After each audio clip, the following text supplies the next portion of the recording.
Palauk, pajungsiu, kad telefono numerį rodytų. Po to, jeigu ką, šantažuoti galėsime. Smolinas klauso. O, skamba. Labadiena, seksas per telefoną. Nuoga Svetlana klauso. Svetlana? O kodėl tavo balsas toks kaip vyro? Nu, tai šiam sezonė madingi aksominiai sodrus balsai. Nepavadinčiau tavo balso aksominiu? Kiek šitą. Klausyk, tu impotentas, tavo balso vapšė skamba kaip mano pirdalas. Tu, man atrodo, esi nepilnavertis iškrypėlis. Tu čia dabar lerva mane įžeidinėsi. Vaidink, kad tenkini mane oraliniu būdu. Ir greitai. Tu klausyk, čia tu mane turi tenkinti oraliniu būdu. Būtų mano valia, tai aš tokius kaip jūs sterilizuočiau ir tavo kapšą nupjaučiau ir padaryčiau iš jo piniginę, kaip mano išprotėjusi kaimynė. Kaip jūs pidaras, negaliu aš, man nervai. Skaitau, kad silpnokai, broniau. Česlovas, man nelabai pasisekė, prašau dabar jumis atsiliepti per ragelį. Nei vaidybos, nei seksualumą, va mokinkis iš mane, žiūrėk, o skambė. O. Alio, sekso paslaugos telefonu, Dovilė klauso. Dovilė? Tai ką jūs negalit normalaus vardą susigalvot, mano tokio vardą jau visas noras praėjo. Tai ką jūs negalit susigalvot kokių seksualių pseudonimų?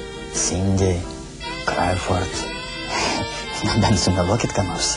Tai Cindy ir yra mano tikras vardas, o Dovilė tai slapyvardė. Na tu ką, durna? Nu, jeigu tu nuo to susijaudini. Sako, turbūt, kad durnas esi, ne? Iš kur tu žinai? Aš taip jaučiu. Bet, jeigu tave tai jaudina, tegul būna taip. Ką gali jaudinti durna kekšė? Dar tavo turbūt snukis išpurtas nuo animanizmo. Ką sako?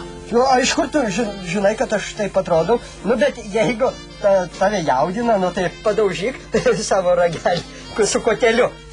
Klausyk, aš tau su kotu savo toj per galvą padaužysiu. Ir dar tau subinį išlaižysiu čipsų prikimšęs. O, mažulis linkęs į sadomazochizmą. Tai susikišk savo pajalniką į šikną. Ką? Aš čia skambinu ne tam, kad tu mane įžeidinė. Arba, žinai, ant balkono turėklą pašokinėk. Pašokinėk ant balkono turėklą. Su kiaušiais. Su kiaušiais ir siekia tau nereikalingi. Nesuprantu, kur aš čia pataikiau. Čia sekso linija, telefono sekso linija, kalba Dovilė. Ir Svetlana irgi. Tai Dovilė Svetlana. Klausyk, tu tyčias iš manęs. Aš nesuprantu. Aš paskambinu tam, kad atsipalaiduočiau. O tu man baigi visus nervus nudrožti. Patinka pakeltas balsas. Patinka aštrus pojūčiai. Patinka, tai pasiruošk netikėtumams. Tu benkartį apsivėmęs. Tu, senas iškrypėlį, kuris bobas nesugebi išbalsinti. Padratinti tu. Daužyk su savo dzindziliuku. Koteliu per ragelį. Prisiekiu, aš išsiaiškinsiu, kur šitas telefono numeris ir užmušiu tave. Tu negirdėjai, kai jisai pasakė. Taip, tu toliau varyk. Tu jaudinės iš šlikštynę! Aš tu kakosiu ant tavo galvos iškrypėlį. Padėl, čia dar Svetlana sako, o aš įsikišiu savo į užpakalį ilgą cukraus saldainę. Ištrauksiu ir tu ją turėsi valgyti. Klausyk tu, Dovilė, tu paskutinis. Aš surinksiu visus trupinukus nuo stalo ir sudėsiu tavo išangę. Ant viršaus dar įkišiu vieną didelę bulvę. Klausyk, kas tu esi? Kas tu esi, Dovilė, tu paskutinis? Kas tu esi? Kas tu esi, Dovilė, tu? Tu Dovilė, kas tu esi? Lauk, nesiramink. Sekso paslaugos telefonu. Dovilė klauso.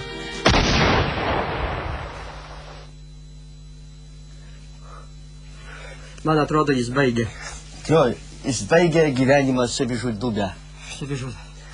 Nepatinka man šitas darbas. Baisiausias dalykas, kad tokiam darbe su tokiais iškrypėliais bebendraudamas pats gali tapti geru iškrypėliu. Manau, reikia viską mesti ir eiti iš čia. Aš taip irgi skaitau. O kur einam? Einam kur nors. Va tenai einam tada. Einam, pakeliausim kelionę. Pakeliausim į didžiąją kelionę. Aš tau už kapšo paimsiu.